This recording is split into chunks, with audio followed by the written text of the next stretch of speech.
Hello everyone. In this video, I will show you how to make document or any object with four corners straightened using Perspective Crop tool in Photoshop. Suppose you ignored the perspective of document and took a photo. To straighten it, open it in Photoshop. Now go to Toolbar, under Crop tool select Perspective Crop tool. Click on four corners of document, one by one.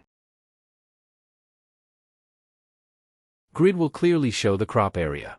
After selecting all four corners, press Enter or click tick mark in Properties panel.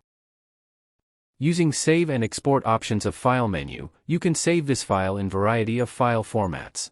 But for PDF, go to Automate and then PDF Presentation. Mark the Add Open Files option and save it. This file will be saved as PDF. Thanks for watching. Stay in the loop.